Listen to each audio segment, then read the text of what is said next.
it's fun. And it impresses the heck out of some people. Other people's, they don't receive it quite as well. You know, it's personal taste.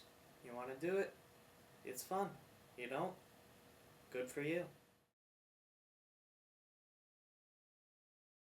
Alright, well how on earth does this work? How do the dice stay in? Well, it works through the property of matter called inertia. The property of matter whereby an object at rest remains at rest and an object in motion remains in motion unless acted upon by an outside force. In layman's terms, nothing goes anywhere without being pushed. Here we have a die at rest. Nothing's going to happen until I exert a force and push it. Of course, it's slowed down and stopped by friction, but if there were no friction, it would just keep going forever. This force of inertia is exactly what allows dice stacking to work. This is how it looks on the inside when I'm swinging the dice. They stay in through inertia. Notice when I'm swinging out, it's tilted. And since the dice are moving this way, their inertia is going to keep them moving this way. When they hit the outside of the cup, they're going to be forced up because they're moving this way, and the only thing stopping them is the cup, which is tilted outward and forces them up. Then when I move it back this way, I'm going to tilt it the other direction for exactly the same reason. The dice are going to have momentum in this direction, and then they're going to be forced up when they hit the side of the cup.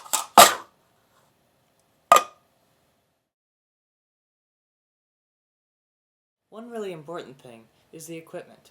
If you use just any dice and cup, it might work, it might not, but it depends on what you're using. First of all, if you're using normal gaming dice, they'll probably work, but they'll be a little harder to use.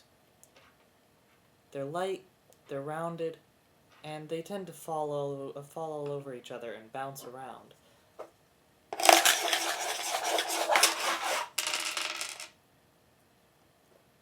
They don't stack up very well.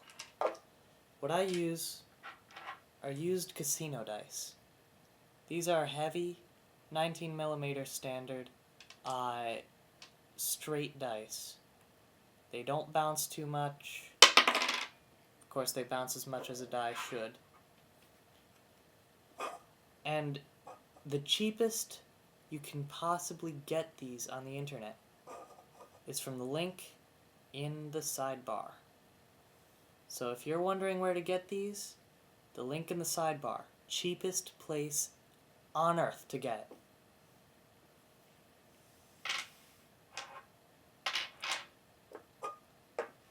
Now, the cups are also pretty important.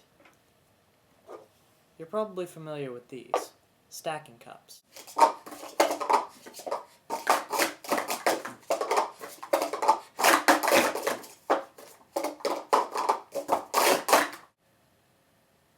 But though this has the same logo, it's not made by the same company. In fact, these don't exist. I made this. Look inside.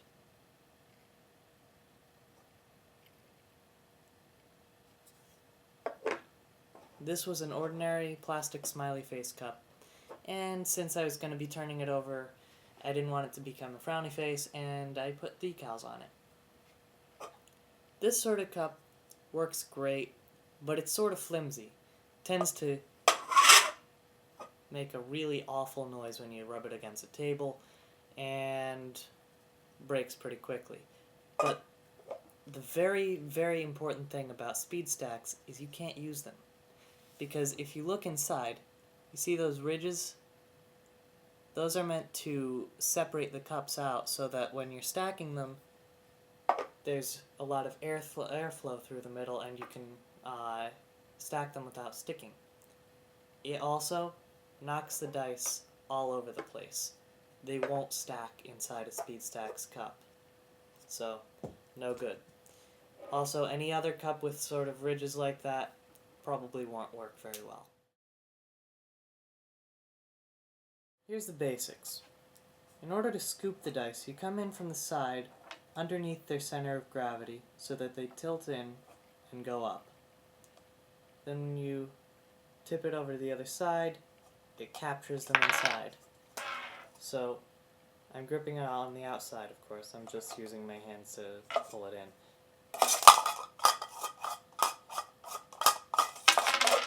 You grab it, capture it, and then you can bring it back and swing it.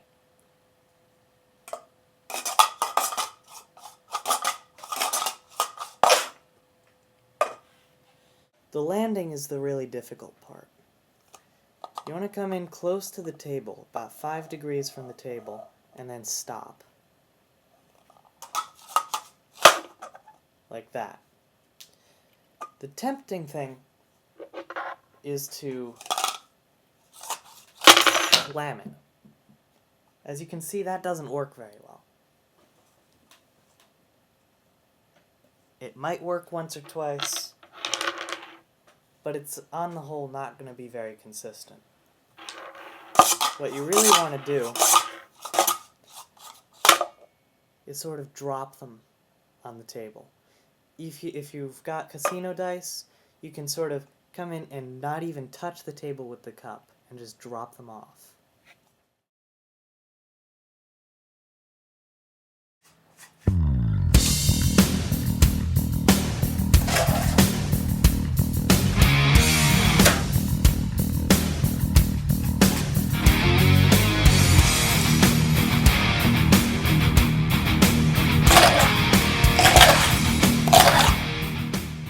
One way to make any move more interesting is to use a quick swipe to stack instead of a whole bunch of swinging and scooping and swinging and scooping.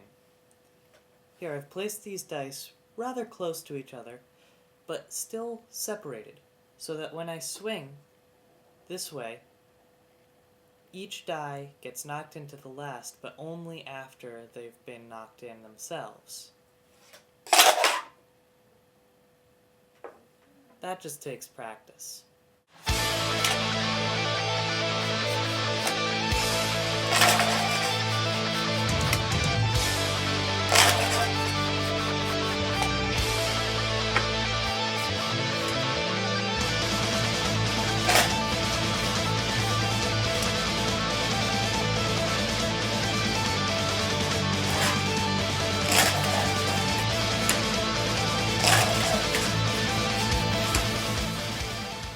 One of the most impressive moves available to a dice stacker is a point stop.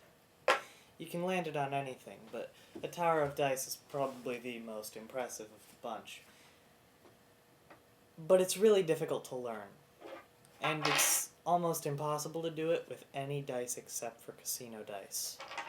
One of the most effective ways to practice the point stop is to put a piece of painter's tape or something similar on your table and practice stopping on top of that.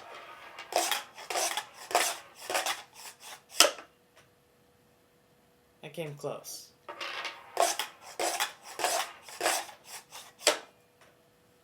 There.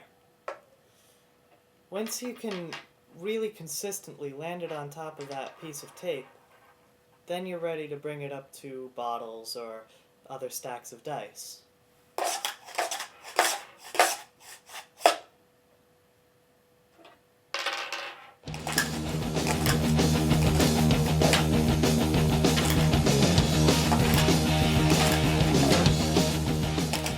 The downstack is one of the most difficult skills in dice stacking. I still have a whole lot of trouble with it myself. You want to hold close to the rim of the cup so that you've got better control of where it's going. And just like when you're scooping off a table, you want to come in under the die's center of gravity so that it tilts up and goes in. The difference, of course, is that there's no table guiding your cup. So you have to use your eye and judgment to get it to work.